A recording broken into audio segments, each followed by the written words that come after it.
Hello everyone, good evening to all of you. आशा करता हूं आप सभी बहुत अच्छे होंगे और आज के इस वीडियो में हम ट्रांसफॉर्मेशन टॉपिक कवर करने वाले हैं।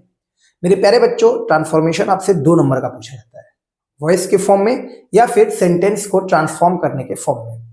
अगर आप यूपी बोर्ड के पेपर की बात करो तो एक बार फिर मैं आपको बता दूं कि जो आपका सेक्शन सी होता है वो ग्रामर सेक्शन होता है और इसी ग्रामर वाले सेक्शन में आपको 5th नंबर के क्वेश्चन में सी पार्ट, आप देखिए यहाँ पे दिया हुआ है transform any one of the following sentences, और यहाँ पे 2 दिए गए हैं, एक पैसिव वॉइस का दिया गया है और एक कंपैरेटिव डिग्री में चेंज करने के लिए दिया गया है। तो ट्रांसफॉर्मेशन में आपको 2 तरह से क्वेश्चन पूछे जाते हैं और ज्यादातर ऐसा होता है कि उन 2 में से कोई एक करना होता है।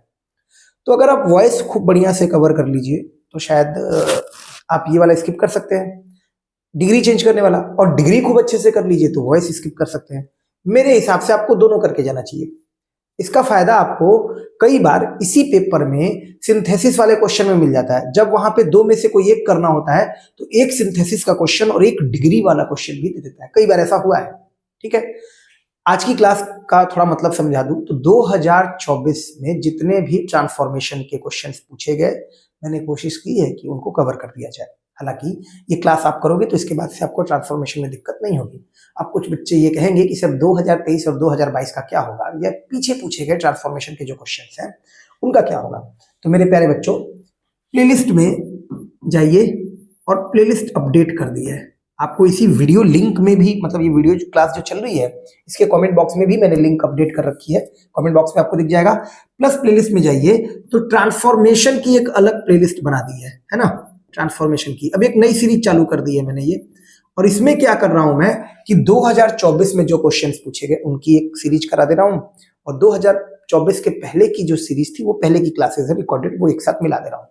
तो वहां से जो भी बच्चा है आज की इस क्लास को अगर पढ़ना चाह रहा है, मान लीजिए कि वो पहली बार ट्रांसफॉर्मेशन पढ़ रहा है, तब तो वो इस क्लास को मत देखे, वो सीधे प्लेलिस्ट में जाकर ट्रांसफॉर्मेशन में चला जाए और यहाँ आपको 2 से 3 क्लासेस मिलेंगी। ठीक है, इन 2-3 क्लासेस को देखिए। ट्रांसफॉर्मेशन में आपका कोई भी डाउट रह गया, पूरे यूट्यूब पे इतना बढ़िया एक्सप्लेनेशन किसी ने आपको नहीं दिया होगा। मैं पूरे श्योरिटी के साथ कह रहा हूं कि बहुत कम ही जगह ऐसा होगा जहां आपको इतना बढ़िया एक्सप्लेनेशन मिलेगा ट्रांसफॉर्मेशन का। तो आज वाली क्लास वही लोग देखिए जिनको ट्रांसफॉर्मेशन का आइडिया है, और मैंने करा रखा है, यूट्यूब पे करा रखा है। आप ये ट्रांसफॉर्मेशन की प्लेलिस्ट है, वहां से जाकर 2-3 क्लास देख लीजिए, आपका काम हो जाएगा। ठीक है, और अगर आपने देख रखा है तो ये 2024 के जितने भी क्वेश्चन है उनको कवर कर लीजिए। अगर नहीं देख रखा है तो पहले यही देखिए, ठीक है, वॉइस में या इसमें, दोनों में।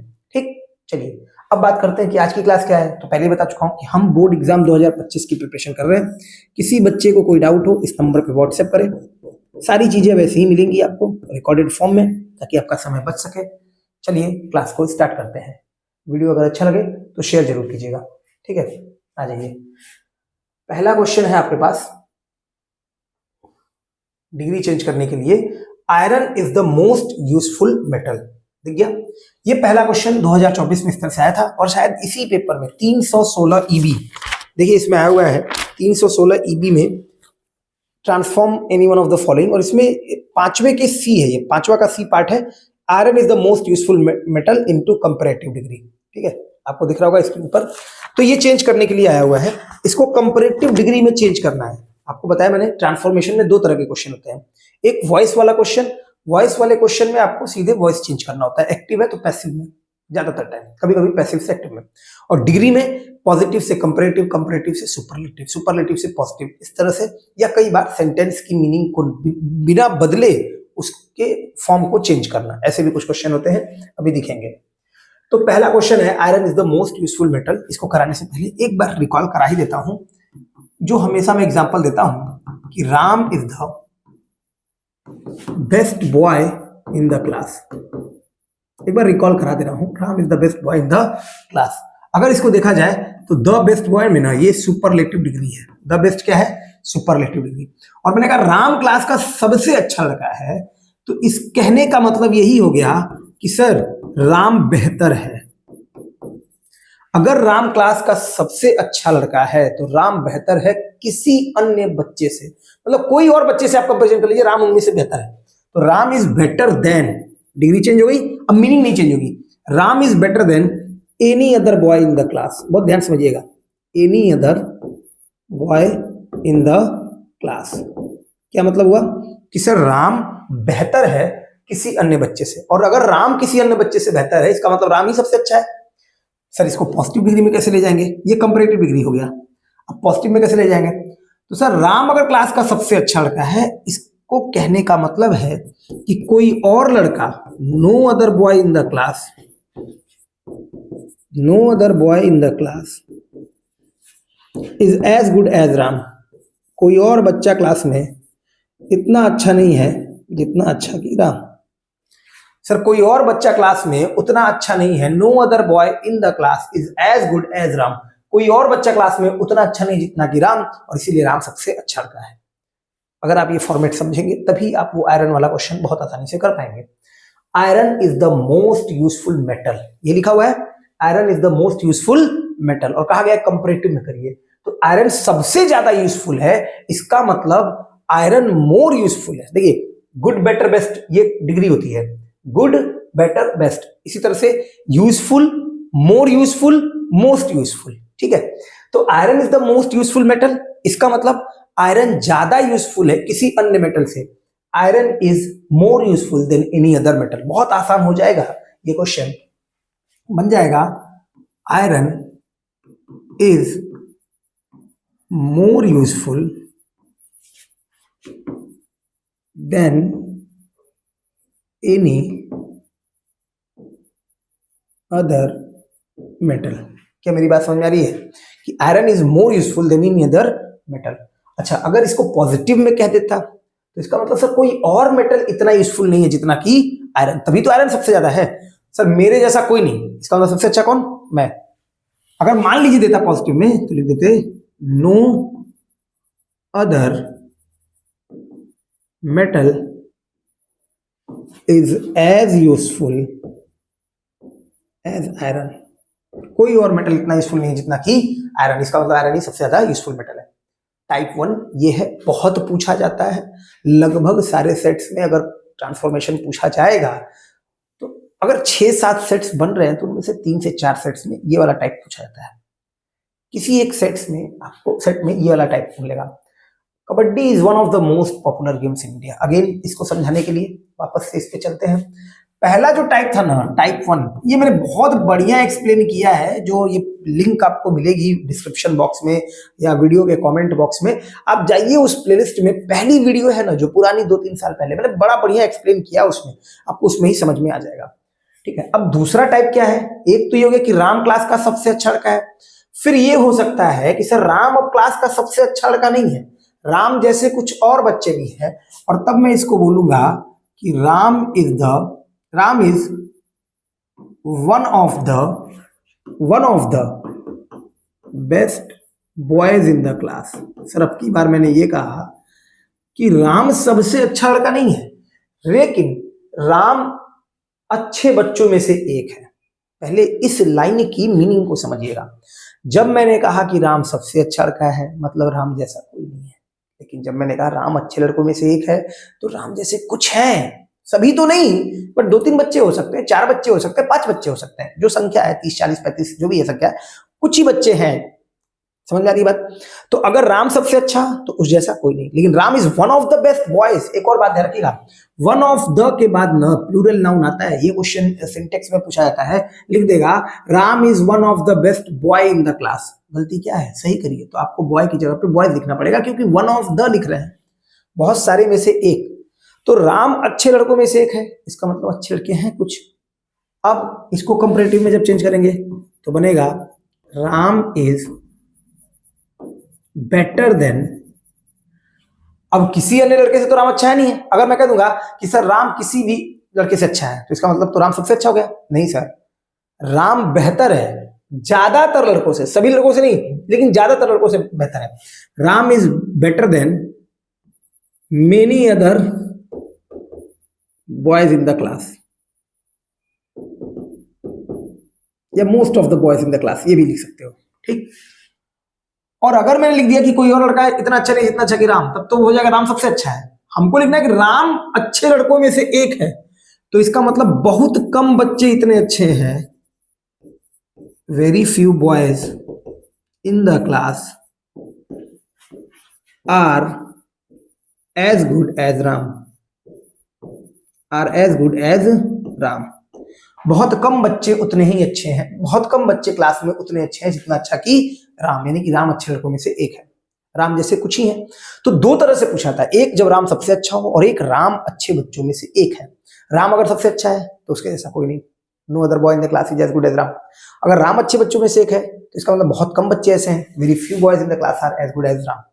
आ जाइए, जो क्वेश्चन था, क्वेश्चन है कि kabaddi is one of the most popular games in India. अब ये जो लिखा गया ना, ये सुपरलेटिव डिग्री है, most popular games, more popular और फिर पॉपुलर। तो kabaddi one of the most popular games है, इसका मतलब ये हो गया कबड्डी जैसे कुछ और है। सर अगर मैंने कहा कि kabaddi one of the most, अगर ये क्लास में समझ में नहीं आ रहा है तो मैं आपसे यही कहूंगा कि आप वो क्लासेस देखिए जो मैंने बड़ा बढ़िया एक्सप्लेन किया है, टाइम लिया उसमें एक्सप्लेन करने में। यहाँ मैं एक तरीके से वो चीजें करा रहा हूँ जो पेपर में पूछा गया है, फिर भी मैं एक बार रिकॉल कराने की कोशिश कर रहा हूँ, उम्मीद है कि समझ में भी आ जाएगा। तो कबड्डी अगर मोस्ट पॉपुलर गेम्स में से एक है, यानी कि कुछ गेम कबड्डी जैसे हैं तभी तो यहाँ पे पॉजिटिव में ले जाना है, तो इसको लिखेंगे very few games in India are as popular as kabaddi. बहुत कम गेम्स इतने पॉपुलर हैं इंडिया में जितना कि कबड्डी, यानी कि kabaddi one of the most popular games India में है। क्या ये बात समझ में आ गई है? अगर नहीं समझ में आई हो तो यहां तक की चीजों को वापस से देखिए, इसके बावजूद अगर नहीं आ रहा हो, पहले तो मैंने कह ही दिया है कि आप वो पुरानी क्लासेस देखिए जो मैंने करा रखी है मेरे प्यारे बच्चों, प्लेलिस्ट में वो सारी चीजें पड़ी हुई हैं। इस चैनल पे आपको सारी चीजें बहुत ऑथेंटिक मिलेगी, बहुत कम समय में। अगर आप तैयारी करना चाहते हैं तो इस चैनल पे जुड़िए, ठीक है? आ जाइए। None but the brave deserve the fair, किसी और को नहीं, सिर्फ बहादुरों को सम्मान दिया जाता है, बहादुरों को सम्मान पूर्वक विदाई की जाती है। तो नन बट, जब भी नन बट आएगा इसका सेंस होता है वनली, बस ऐसे समझ लीजिए। अब कहा गया अफर्मेटिव में कर दीजिए, निगेटिव दिख रहा है, अफर्मेटिव में कर दीजिए। तो नन बट का मतलब होता है वनली, तो बस लिख दीजिए only the brave, only the brave, और ये सेंटेंस वैसे ही उतार दीजिए। बस इतना ही ध्यान रखना। ये मैंने कहा ट्रांसफॉर्मेशन में एक तो वो टाइप 1 वो हो गया, टाइप 2 वो हो गया, Ram is the best boy in the class, type 1, Ram is one of the best boys in the class, type 2, और टाइप 3 हो जाएगा आपका इस तरह का सेंटेंस जिसकी मीनिंग को चेंज किए बिना सेंटेंस को चेंज करना है। अगर मैंने कहा नन बट द ब्रेव, इसका मतलब वनली द ब्रेव।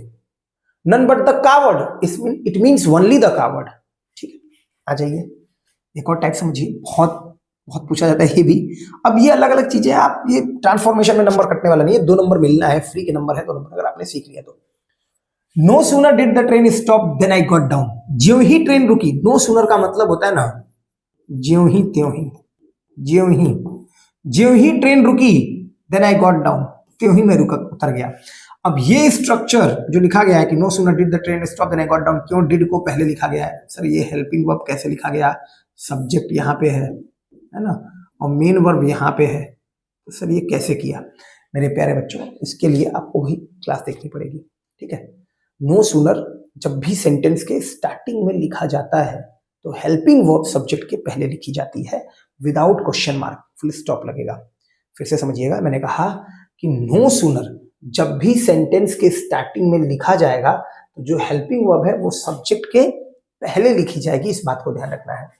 अब इस बात का मतलब ये हुआ कि एज सून एज, इस बात का मतलब हो गया सर, इस बात का मतलब हो गया as soon as the train stopped, as soon as the train stopped, ज्यों ही ट्रेन रुकी आई गॉट डाउन, मैं नीचे उतर गया। सर देन कहां चला गया? ये जो THAN देन है ये नो सूनर के साथ लगाया जाता है। थोड़ा सा अगर बताऊं तो आपको ध्यान रखना है कि नो सूनर के साथ इस देन का यूज किया जाता है। नो सूनर स्टार्ट करने पर सेंटेंस में हेल्पिंग वर्ब सब्जेक्ट के पहले,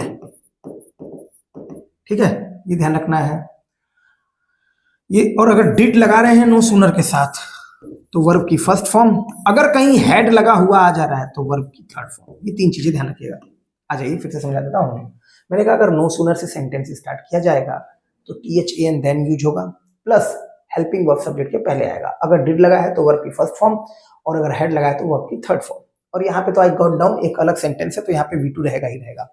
तो no sooner did the train stop मतलब as soon as the train stopped, जो ही ट्रेन रुकी आई गॉट डाउन। आपसे यही क्वेश्चन चेंज करके पूछा जा सकता है कि as soon as the train stopped I got down, इसको निगेटिव में चेंज करिए, जो ही ट्रेन रुकी मैं उतर गया। इसका मतलब no sooner did the train stop I got than I got down. ध्यान रखिएगा।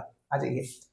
There glory can never fade, उनकी जो महिमा है ना वो कभी खत्म नहीं हो सकती। महात्मा गांधी के बारे में जो बोला गया, महाराणा प्रताप के बारे में बोला गया, भगत सिंह के बारे में, उनकी ग्लोरी कभी खत्म नहीं हो सकती। इसको इंट्रोगेटिव में बोला है करने के लिए। अब इसका मीनिंग भी नहीं चेंज हो तो उनकी ग्लोरी कभी नहीं खत्म हो सकती। इसी बात को हम कह सकते हैं कि क्या कभी उनकी ग्लोरी खत्म हो सकती है? क्या कभी यार, क्या कभी वो पार्टी दे सकता है? इसका मतलब वो कभी पार्टी नहीं दे सकता है। तो their glory can never fade, उनकी ग्लोरी कभी नहीं खत्म हो सकती है। तो can their glory ever fade, क्या उनकी ग्लोरी कभी फेड हो सकती है? Can their glory ever fade, क्या उनकी ग्लोरी फेड हो सकती है? इसका मतलब their glory can never fade. समझ में आ गया? ये सारी क्लासेस, ये मतलब पूरा एक लेक्चर पढ़ा हुआ है, 1 से 2 लेक्चर, आप वो क्लास देख लीजिए, आपको कोई डाउट नहीं रहेगा ट्रांसफॉर्मेशन में। ठीक है, ये तो मैं केवल प्रीवियस ईयर कर रहा हूँ। अच्छा, इसी ट्रांसफॉर्मेशन में पैसिव वॉइस भी आता है, ये ध्यान रखिएगा। वॉइस ट्रांसफॉर्मेशन का ही फॉर्म है। और मेरे जितने भी बच्चे हैं मैं उनसे कहता हूं कि आप वॉइस जरूर करेक्ट कीजिए, वॉइस आपको आना चाहिए, बहुत जरूरी है। Did you see him yesterday, क्या तुमने उसको कल देखा था? पास्ट इंडेफिनिट टेंस है, पैसिव बनाना है, वॉज वर्ब प्लस वर्ब की थर्ड फॉर्म। तो was he seen by you yesterday. Sir did you see, तो डिड सी वर्ब की first form, past indefinite tense, was verb plus V3, was लगा दिया, किसको देखा? उसको देखा, तो ये ऑब्जेक्ट सब्जेक्ट बन गया। किसके द्वारा देखा गया? यू के द्वारा देखा गया, तो was he seen by you yesterday. चलिए नेक्स्ट क्वेश्चन देखिए। ठीक है, अगला है कि did you not write a letter. एक और क्वेश्चन है, did you not write a letter, again वही चीज है। तो डिड के साथ वर्ब की first form was verb plus V3 बनेगा, तो वॉज अ लेटर, क्या नहीं लिखा? लेटर नहीं लिखा। वॉज किसके द्वारा? नहीं, यू के द्वारा, तो was a letter not written by you, was a letter not written by you, was verb plus V3। Passive है, रिवीजन करा रहा हूं इसलिए ऐसे बता रहा हूं। कोई बच्चा अगर पैसिव स्टार्टिंग से पढ़ना चाह रहा है, व्हाट्सएप पे मैसेज कर दे, सर पैसिव की प्लेलिस्ट भेज दीजिए, पैसिव सीखना चाह रहा हूं। She is writing a letter to her father, इस वाले सेंटेंस को ध्यान रखिएगा। बुक में देखिए थोड़ी बहुत गलतियां हो जाती है, बुक में एक मिस्टेक हुई है। यहाँ पे पैसिव बनाते समय ये प्रेजेंट कॉन्टिन्यूअस है, तो प्रेजेंट कॉन्टिन्यूअस का जो पैसिव बनेगा is am are plus being plus verb का थर्ड फॉर्म होगा, और वो बीइंग छूट गया है मेरे प्यारे बच्चों, वहां पे बीइंग लगा लेना। तो she is writing a letter to her father बन जाएगा a letter is being written to her father by her. वह लिख रही है, क्या लिख रही है? एक पत्र, तो a letter is being written, ये बीइंग छूट गया है, बस इतना ध्यान रखिएगा। ठीक, ये छोटी सी गलती हो गई है और मुझे माफ कर दीजिएगा। बुक में जो आपका वॉइस वाला पार्ट है उसको करेक्ट कर लीजिएगा। अगर आपके दोस्त ने किताब ले रखी उसको भी बता दीजिएगा। ठीक, ये भी कह दीजिएगा सर ने माफी भी मांगी है। हर डेथ शॉक्ड मी, ये भी आया हुआ क्वेश्चन है। तो यहाँ क्या है? ये मिसलेनियस में आता है। यहाँ पे कुछ ऐसे वर्ड होते हैं जिनके साथ प्रीपोजिशन एट और बाई दोनों यूज होते हैं, स्पेशली एट, तो वहां पे ये क्वेश्चन आते हैं। डिफरेंट प्रीपोजिशन, क्योंकि ज्यादातर प्रीपोजिशन क्या लगाते हैं? बाई लगा देते हैं, हालांकि इसके साथ तो एट और बाई दोनों लगता है। तो I was shocked, past indefinite tense है, मी को आई कर दिया, शॉक्ड का वॉज शॉक्ड हो जाएगा। पास्ट इंडेफिनिट का पैसिव, वर्ब की second form was verb plus V3, किसके द्वारा? एट भी लगा सकते हैं और बाई भी लगा सकते हैं, बाई हिज डेथ। ठीक है, शॉक्ड है, सरप्राइज्ड है, तो वहां पे एट प्रीपोजिशन प्रीफर की जाती है, इसीलिए क्वेश्चन पूछता है। समन द फायर ब्रिगेड, अब ये आपका इंपरेटिव सेंटेंस है। 5 तरह के सेंटेंसेस होते हैं, असर्टिव, इंट्रोगेटिव, एक्सक्लेमेटरी, इंपरेटिव और ऑप्टेटिव। उनमें से जो इंपरेटिव सेंटेंसेस होते हैं वो आदेश देने के लिए, ऑर्डर, एडवाइस, सजेशन, ये सब होते हैं। अब summon the fire brigade, fire brigade को बुलाओ, ये एक ऑर्डर टाइप का है, तो ऑर्डर वाले सेंटेंस लेट के साथ, let the fire brigade be summoned. Sir ये इंपरेटिव सेंटेंस था। अगर कोई बच्चा ऐसा है जिसको इंपरेटिव का पैसिव नहीं आता है, प्लीज माइंड नहीं करेगा, इस नंबर पे मैसेज कर देगा, मैं उसको भेज दूंगा, या फिर 8317071156, ठीक है, 71156, और या फिर प्लेलिस्ट में चला जाए, वहां से देख ले, ये सारी चीजें आपको मिल जाएंगी। अब यहाँ पे क्या फायदा होगा कि 15 से 20 मिनट क्लास में आपने 2024 के सारे क्वेश्चन देख लिए, प्लस 1-1.5 घंटे की जो रिकॉर्डिंग है वो क्लासेस आप देख लीजिए, आपका पूरा तैयार हो जाएगा। आज के लिए इतना ही है। वीडियो अच्छा लगा वीडियो शेयर जरूर कीजिएगा। थैंक यू, गुड नाइट, शुभ रात्रि।